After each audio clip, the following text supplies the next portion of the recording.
OTA's Day 5 reaction, what we saw. We did a live, me and Randy, for almost 3 hours. Great time with all the people that joined us in the chat. And we seen, all the plays, pretty much live updates. We brung to the viewers and the audience. Man, we had a great time. So my take on what we saw with both quarterbacks, they both look great. Great passes, of course.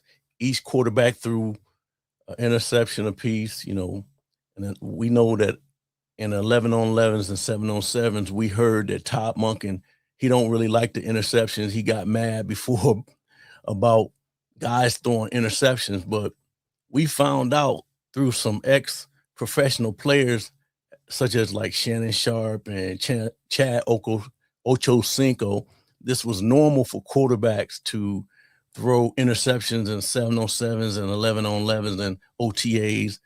Shannon Sharp said that Todd Monken is basically trolling the players because in his experience with John Elway and some of the great quarterbacks that he's played with, all of them threw interceptions in OTAs.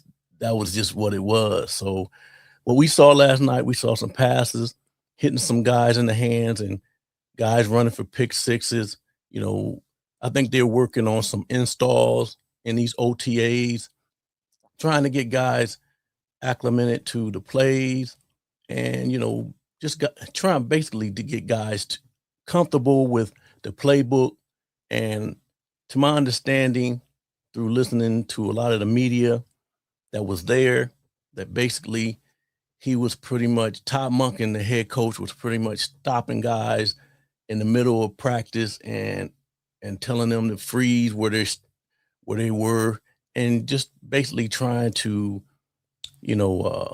get them to understand what he wants from them and to kind of coach like old school, where you would kind of do things basic right now and get guys to understand where they are, where they need to be at a particular time, what they need to be looking at, what reactions they should have at a particular time when they're in a play, whether it's offense or defense.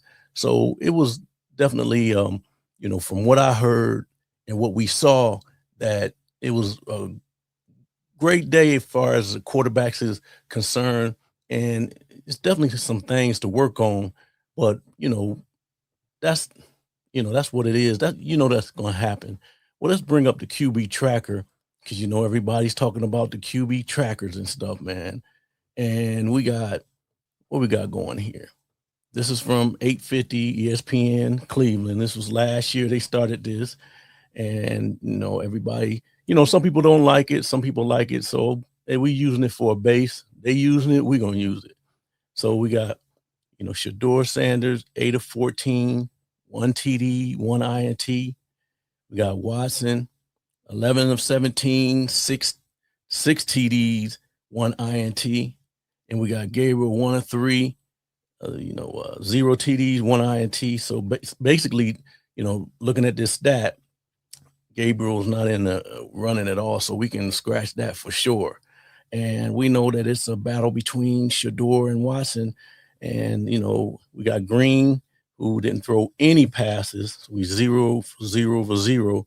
So we know that basically they probably just trying to basically use him as a project and just bringing him along slow.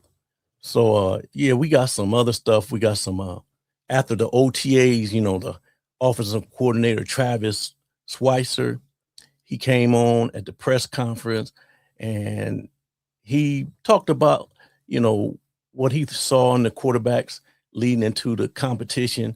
And let's take a listen to, what the offensive coordinator said. What's that? Which of the quarterbacks is ahead of at this point in the game? I don't know that we have somebody who's ahead. Like I said, we're pleased with both our progress, and all the guys are doing a nice job. When we look out there and we see, one day we'll see, Deshaun going into the ones into the two spot, and then today Shador was going into the ones and the two spot. Is that how you guys have been kind of doing it? Like just mixing it up as you go along each day to make sure that these guys are both getting the sort of the same chance to win the star? Yeah, 100%. I mean, you guys see our practice. Half of it we're split in two fields anyway, so they get both reps, which is awesome. And then it's almost been dead even as far as rotating those guys with the groups, and getting familiarity with the receivers in each one of those groups is a big part of that too. What would you say is the chief benefit of the offense that you guys are installing to get more points than these guys scored last? Well, I mean, I don't know if there's any secret sauce in scheme or anything. I mean, it comes down to the execution, down in and down out. Extraordinary players often make the ordinary plays every time. So that's what we're chasing right now, and just finding out the details. Of all the different things that we're doing. Winning the down and executing the details consistently. I know. So that's the offensive coordinator, Travis Schweitzer, and he just talked about how it was dead even. He didn't give one the edge or the other one the edge. Both of them was playing good, he said, and it was pretty much dead even. So from what anybody else is saying as far as the media is concerned, you can scratch that. He just let it be known clear as day right there that it's dead even, so we don't have to worry about that at this particular moment. So let's just scratch that. And on Tony Rizzo's show today, they had Chops on this morning, and they were talking about how the QB looked and how different it was, how they ran the offense compared to years prior. Let's take a listen. Worried about what your ex is doing. I got my new love here, the Monk Man. And I love Monk. you're in love. Yes. Now tell me about the buzz at that camp. Way better, way different. He runs practices so differently than Kevin Stefanski. It's insane. Okay, well, energy. a lot of coaches. Hold on. Again, a lot of coaches do. Yeah. But did he run them for 2 hours yesterday? Yeah, they go the full time every single time. 2 hours. Wouldn't you? Yes. Well, can I remind everyone, you're putting in a new offense and a new defense. Okay, that's not an easy task for and guys. New special teams.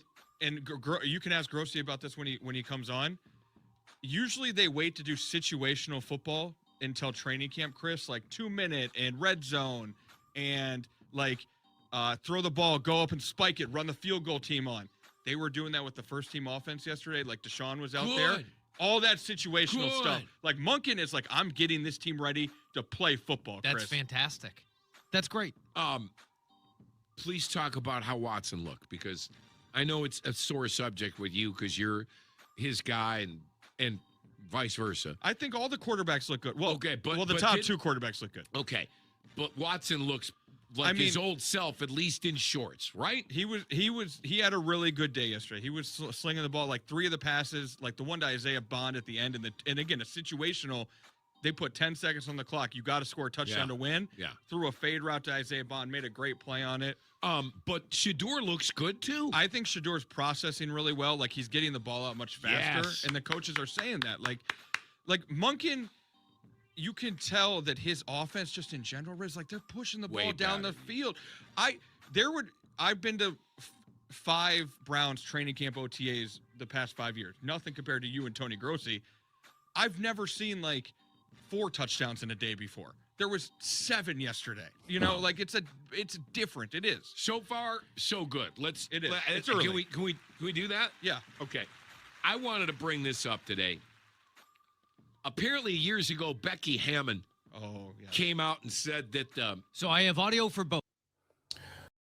So there we go. Chops came out and said that they both look good. Watson was slinging the ball around the field. We've seen the QB tracker. He had 6 touchdowns. He was slinging it around. He said Shedeur played good. He was looking good. So right now, it's probably half and half, dead even. Both players are one day, one look good, one day the other look good. So we don't know really what's going on, but it's good to hear that they both look good. And right now we just, watching and paying attention as time goes on, as these practices and the OTAs and training camp starts. So let me know you guys' thoughts on what is going on. Let me know what you think about what these guys were talking about. And if you guys joined us last night on that live, where we were showing all the live updates. Let me know if you guys like that or didn't like that, or what we could do to improve that. Man, appreciate y'all, and make sure y'all tap in on us. We're going to continue to keep doing these, and y'all have a great day, and we'll see you on another one.